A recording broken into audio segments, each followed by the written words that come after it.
All right, we're going to perform hip abduction in the standing position. And one of the neat things we've been able to do is use this seat back that is for the leg press and put it on the sliding seat, scoot it all the way out here, and it's going to give Amy something to stabilize with. The only thing I want you to watch for is that this thing does, remember how it locks into position. So she can push on it pretty easily, but if she pulls on it, it's going to move a little bit. And it's not going to come out, but it's just going to move about 3 inches there. So just realize that before you start really relying on it. Realize which direction you can use it. The other way it's going to move a tiny bit. Anyway, I went ahead and moved the adjustable arm out to number 7. And this allows her to bring this leg up a little bit and keep some considerable resistance in terms of angle. Now, I'm going to ask you not to worry too much about trying to cross over. Because a lot of times you see people trying to cross over. Now look what she had to do. What she had to do to actually cross over was either turn her pelvis or drop her pelvis. And there's nobody out there that's much more flexible than Amy is. But your hips, in terms of adduction, just don't go that far in front of the other leg. So the most you can probably expect is to end up lined up with the foot you're standing on. Speaking of the one you're standing on, you're going to want a very slight bend in it the whole time, just a little bit. Now we've got the foot harness using the D-ring on the outside to attach the snap hook from the rope.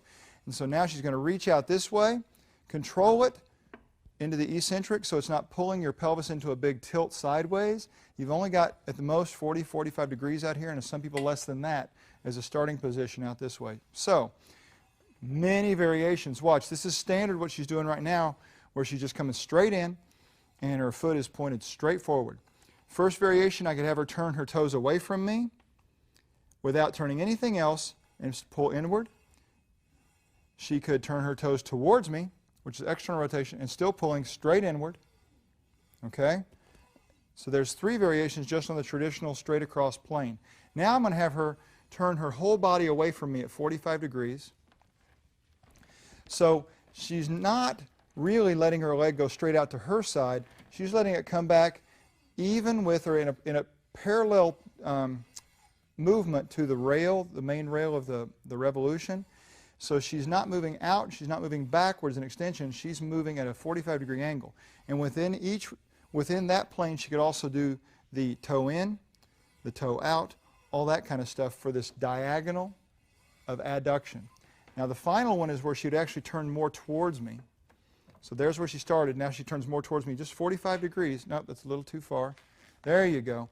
Now as she moves parallel to the rail, she's not letting it be, her leg's not moving forwards and backwards, it's not moving out to the side. It's at this 45-degree angle that, again, she could keep her toes pointed forward, she could turn them in, or she could turn them out.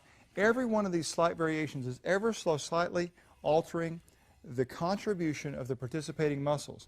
You're not going to see some big dramatic change. This really has more to do with making sure every muscle gets an opportunity to participate at its fullest.